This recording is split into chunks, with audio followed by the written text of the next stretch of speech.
अस्सलामुअलैकुम नाजरीन, आप देख रहे हैं न्यू बीबीसी न्यूज HD और मैं हूं आपकी मेजबान सना चौधरी। शामिल करते हैं आज की अहम खबरें। Report bureau chief of Pakistan Ghulam Qadir Bhaiyo Sanghar doctor Salim अराई पर होने वाले कातिलाना हमले ने सिक्योरिटी फोर्सेस इदारों के लिए बहुत से सवाल छोड़ दिए हैं। मजीद जानते हैं सीनियर सहाफी गुलाम कादिर भैयो की इस रिपोर्ट में।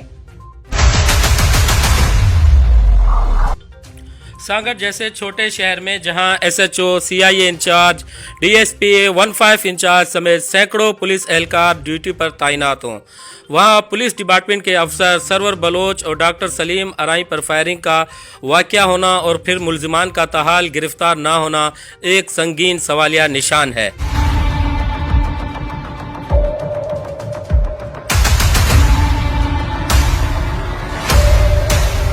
ये वाक़या सिर्फ सिक्योरिटी की नाकामी नहीं बल्कि मजमूई पुलिस निज़ाम की कमज़ोरी को भी बेनकाब करता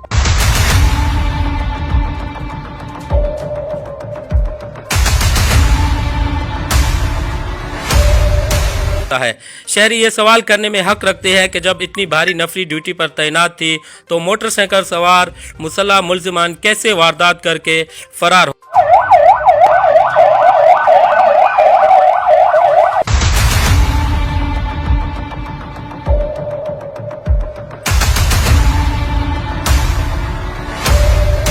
हो गए हैं। नाके, गश्त और निगरानी किस मकसद के लिए होती है अगर जराइम पेशा अफराद बआसानी कानून को चकमा दे जाए।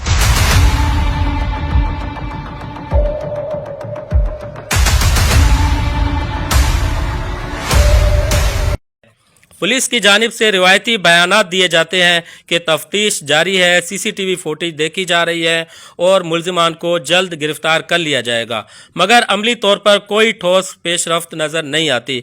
सवाल यह है कि क्या ड्यूटी पर तैनात एहलकार की कारकर्दगी का भी एहतसाब होगा या फिर हर बार की तरह फाइलें बंद करके मामला वक्त की नज़र कर दिया जाएगा।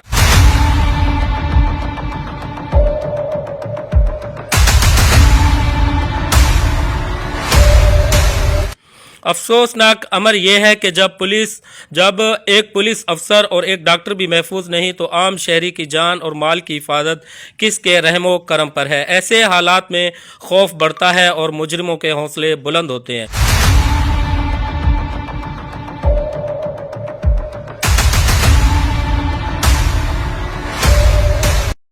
ज़रूरत इस बात की है कि आला हुकाम न सिर्फ मुल्जिमान को गिरफ्तार करें बल्कि ये भी वाज़ी करें कि वारदात के वक़्त कौन कौन से एहलकार ड्यूटी पर तैनात थे और इनकी जिम्मेदारी क्यों पूरी ना हो सकी। जब तक जवाबदेही का निज़ाम कायम नहीं होगा ऐसे वाक़यात रुकना मुश्किल है।